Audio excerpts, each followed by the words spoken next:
तो हेलो दोस्तों, आज पेपर था एसबीआई क्लर्क का। तो देखिए यहाँ पे सारे बच्चे खड़े हुए हैं, छुट्टी हो चुकी है अभी। यहाँ पे मेरे भैया आते हुए, ये रहो मेरे भैया आते हुए।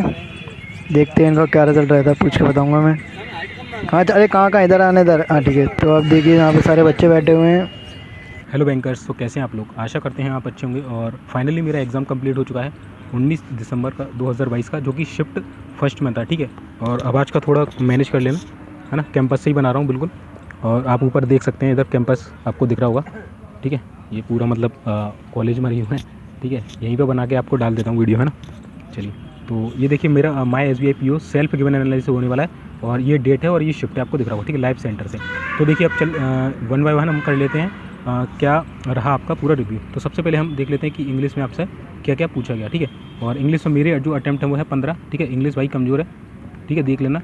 और मैं एक बार और बता दूं, जो मैंने ये एग्ज़ाम दिया है ना, ये विदाउट स्टडी दिया है। ठीक है, विदाउट स्टडी मतलब सिंगल मॉक नहीं दिया मैंने, सिंगल मॉक नहीं दिया। उसके बावजूद भी अच्छा खासा मैंने स्कोर कर दिया, मतलब पेपर डुएबल आ रहा है। ठीक है, कुल मिला के। या फिर हो सकता है कि मुझे डुएबल लगा। ठीक है।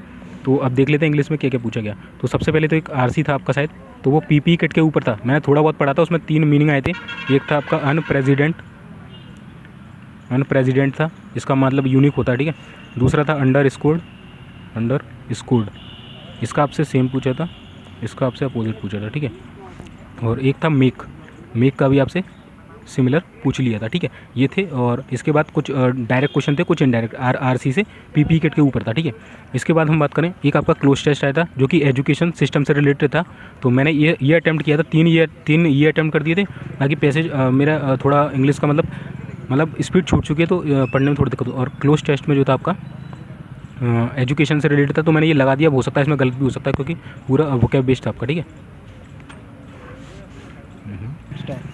तो दोस्तों इसके बाद जो आपका आया था वो एरर आए थे 5 से 6, जिसमें आपको फाइंड करेक्ट करना था। ठीक है, इनकरेक्ट नहीं था। 5 सेंटेंस देखे थे, उसमें आपको बता था 5 लाइन 1 2 3 4 5 इसमें करेक्ट कौन सा है। ठीक है, इस तरीके से तो थोड़ा डिफिकल्ट हो जाता है। और वर्ड यूजेज आया था, जिसमें इरेंट नाम का एक वर्ड दे रखा था, मुझे तो मतलब ही नहीं मालूम, आपको मालूम हो तो बताना। फ्रेज रिप्लेसमेंट से 2 से 3 क्वेश्चन थे। ठीक है, तो मैंने लगा दिया है, एक लगा था। अब मुझे पता नहीं है, देखिए इंग्लिश में गलत भी हो सकता है। पहला जंबल आया था PQRS वाले फॉर्म में, 3 से 4 क्वेश्चन थे। ठीक है, डुएबल था। वर्ड स्वैप आया था, ये भी ठीक ठाक था। ठीक है, मतलब काफ़ी अच्छा पूछा गया था, पर बन जा रहा था, थोड़ा टाइम टेकिंग था। ठीक है, तो ये था। बाकी ये हो गया आपका पूरा 30 नंबर का। और मैंने अपने बता दी मेरे 15 मार्क्स हैं। हो सकता है इसमें से 3 से 4 क्वेश्चन या 5 क्वेश्चन भी रॉन्ग हो सकते हैं। ठीक है, मैं डायरेक्ट बोल देता हूँ। ठीक है, ये अब आते हैं हम किस पे, मैथ्स खुलता है इसके बाद। तो मैथ्स में 2 DI थी। कौन कौन सी थी? एक तो आपका ये वाली थी DI, देखिए इस तरीके से। ठीक है, इस तरीके से ये था ABCD, ये कॉइल थी, कॉइल। ये थी प्राइमरी कॉइल और ये थी सेकेंडरी कॉइल। और ये टन्स में थी, हज़ारों में इनकी संख्या थी। ठीक है, ये था ABC करके। और इस पर आपको बेस्ड क्वेश्चन दिए गए थे, और इसमें भी 2 तरीके की थी, एक थी कॉपर और दूसरी थी एल्यूमिनियम। तो इस पर बेस्ड 6 क्वेश्चन थे। एक शायद मैंने एक क्वेश्चन छोड़ा है, बाकी पूरे कर दिए थे। लगभग 5 क्वेश्चन मैं इसके किए थे।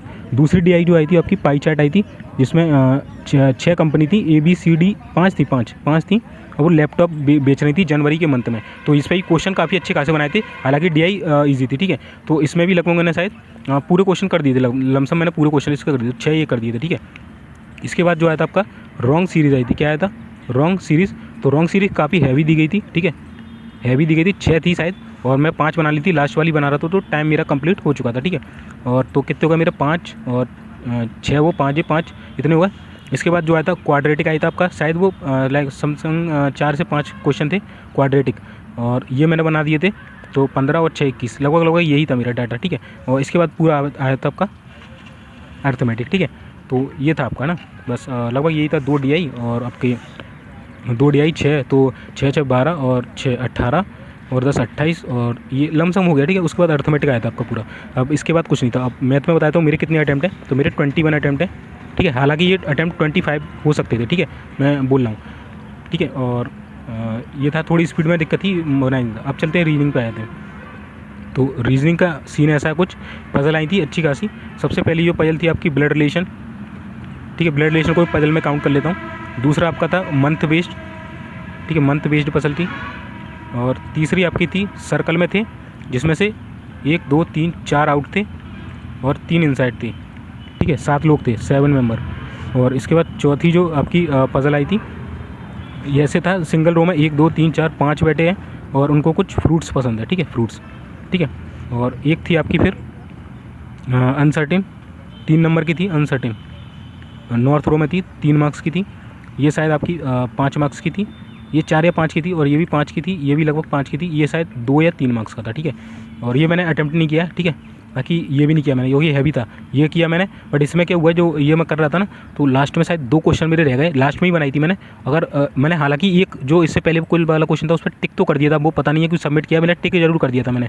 अब मेरे पास 5 सेकंड होते तो मैं सारे कर देता। कोई क्वेश्चन काफ़ी हैवी, मतलब पजल तो ठीक ठाक थी, डुएबल थी, मतलब पजल भी हैवी थी पर बनने वाली थी, बट क्वेश्चन इसके काफ़ी लेंदी दे रखे थे, आपको भी मालूम होगा।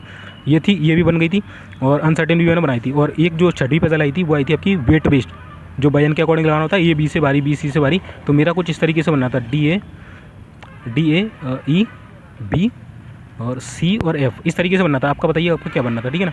तो कितने हो गए आपके, 3 और 3 6, 3 9, 9 के बाद आपके ये 15, तो 9 और 15 हो गए आपके 24, ठीक है। इसके बाद आया था आपका सिलॉक्स, 3 क्वेश्चन थे, ठीक है, इनोकुलिटी नहीं था आपका। सिलॉक्स के बाद आपके 3 थे मिसलेनियस, ठीक है, मिसलेनियस क्वेश्चन। एक था आपका कैरेक्टर वर्ड था, इसमें से वही इधर से और इधर से गिनना था कितने हैं। और आपका एक आया था MQOL, इस तरीके से था वो, है ना, कौन सा। और एक आया था आपका जो वर्ड मीनिंग वाला, ठीक है। तो 3 और 3 6, तो 24 और 6 कितने हो गए, 30। अब इसके बाद जो बचता है दोस्तों एक पजल और आई थी, वो मैं भूल रहा था, मैं बता रहा हूँ, 5 नंबर रह गए ना अभी। तो वो थी आपकी बॉक्स बेस्ड, 9 बॉक्स थे, ठीक है, 9 बॉक्स थे। तो ये आई थी आपकी, है ना, ऊपर शायद M आ रहा था, ठीक है, आप देख लेना क्या आ रहा था। तो ये होगा टोटल आपके 35। अब मेरा अटैम्प्ट देख लिए, मेरे जो मार्क्स हैं वो कितने हैं मेरे अटैम्प्ट, तो आप देख सकते हैं यहाँ से।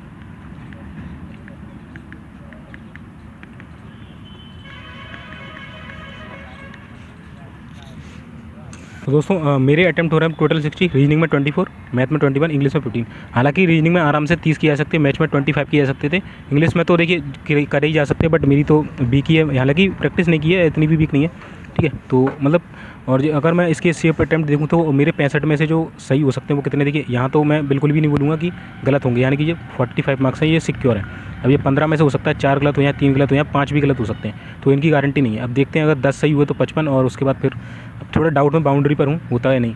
और अगर हम इस शेप अटैम्प्ट की बात करें, इस पर्टिकुलर जो शिफ्ट की मैंने बताई, तो UR को लगभग 62 तो बनाने चाहिए थे, 62 से 64, ठीक है।